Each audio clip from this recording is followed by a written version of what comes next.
No vídeo de hoje, a discussão gira em torno do uso do crédito no Brasil e como os brasileiros lidam com ele. Será que os brasileiros ainda lidam bem com o crédito, pois tendem a usá-lo para financiar o consumo em vez de construir o patrimônio? Confira e luga comigo!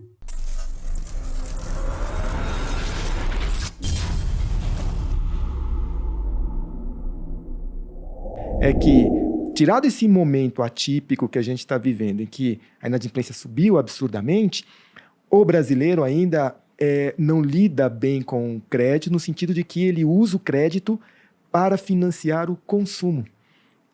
Porque o crédito bom é aquele que constrói patrimônio. Poxa, se você faz o endividamento planejado para comprar um imóvel, não tem problema nenhum, você comprar um imóvel financiado. Mas precisa de planejamento. O nosso erro é usar um crédito, normalmente o crédito mais caro, que é cheque especial e cartão de crédito, para financiar o consumo. Eu arrisco dizer que até o crédito que é usado para alavancar resultados, que é aquele que eu tomo para empreender, eu vou comprar uma moto, vou comprar um fogão, um equipamento, mesmo esse crédito está gerando um efeito oposto do que o público espera. Porque nesse momento o Brasil está muito endividado porque é uma consequência da pandemia. Perderam emprego, perderam renda, houve auxílios emergenciais, linhas de crédito que ajudaram bastante, mas não foi o suficiente para criar uma estabilidade no consumo. Então imagina que muita gente tomou dinheiro emprestado para começar a empreender, porque perdeu o emprego.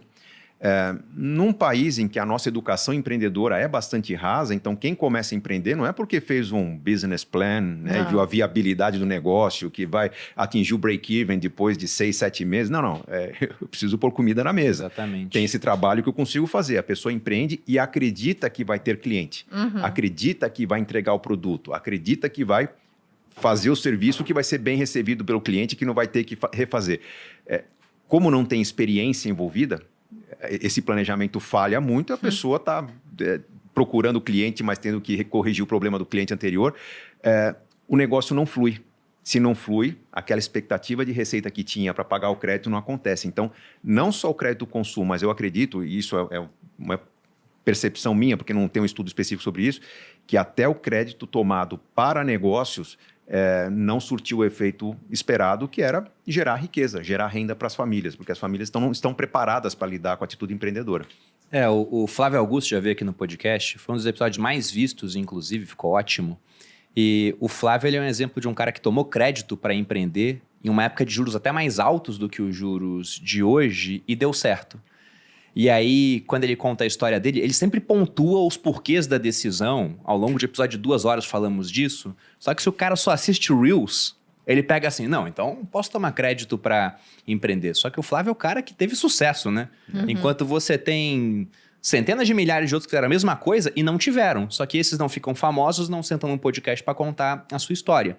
Mas como o pessoal só se atenta ao vencedor e não consegue enxergar o cemitério silencioso de quem perdeu, eles querem repetir a conduta. Só que tomar crédito aqui no Brasil é complicado. Então, o Carlos citou um financiamento. Financiamento é a taxa mais justa, assim, né? Vamos colocar a mais baixinha. Justa é a questão de percepção, mas é uma taxa muito mais baixa. Até porque você tem um imóvel de garantia. O imóvel, como o próprio nome diz, ele não se mexe. Sim. Então, ele pode ser tomado de volta. Só que se você já pensa no empréstimo com garantia de imóvel, o juros já sobe. Já é diferente. E eu digo isso porque outro dia eu fui olhar essa taxa. Nós recebemos a oportunidade, eu e a Malu, de comprar uma parte do empreendimento que a gente falou, nossa, muito bom. Só que a gente não tem liquidez para isso agora, porque o meu dinheiro está no Grupo Primo, o dinheiro que a Malu ganha fica nas empresas dela. Daí eu falei pra Malu, amor, talvez a gente pegue um empréstimo. Se for muito bom o negócio, só tem que ver a taxa. Eu não tinha visto a taxa do Home Equity ainda, que é isso, você colocar uma casa como garantia. Ela falou, dá uma olhada aí na taxa. E a taxa era 1% ao mês mais IPCA. Eu falei, esse negócio vai ficar em 20% ao ano. É absurdo. Eu falei, não dá pra fazer esse tipo de coisa. Não teve como fazer, por melhor que fosse a oportunidade. Só que se o cara não faz conta, ele pensa, nossa, mas é só 1% mais IPCA. Tá tranquilo. Pega um ano que o IPCA explode pra ver se esse negócio vai ficar tranquilo. Então, de fato, o brasileiro, ele se endivida muito e se endivida mal. E a pessoa perde a casa. Ela perde a casa. Ela perde a casa por falta de planejamento. Que foi entregue como garantia, Empenhou a casa. Eu perguntei pro Bruno, você quer penhorar a nossa casa? Ele, não é isso. Aí eu falei, É isso, né? Era isso no final. No fundo, né, vocês não estão assumindo um grande risco porque não estão tomando esse empréstimo para sobreviver, Sim. mas sim Não. para manter a oportunidade. Mas a grande maioria das Faz pessoas isso. recorre ao empréstimo para conseguir manter um estilo de vida que talvez deixou de ser compatível com a renda que tem, com a realidade que tem. Se você tem um apartamento, uma casa comprada com uma realidade em que duas pessoas estavam bem empregadas, estáveis, pré-pandemia, e um dos dois perdeu renda, perdeu emprego, aquela realidade tem que ser revista. Se você gostou desse vídeo, por favor, luga comigo. Não deixe de curtir e se inscrever. E me deixe saber nos comentários abaixo se esse vídeo foi útil para você para não cometer erros na sua vida financeira. Grande abraço e até mais!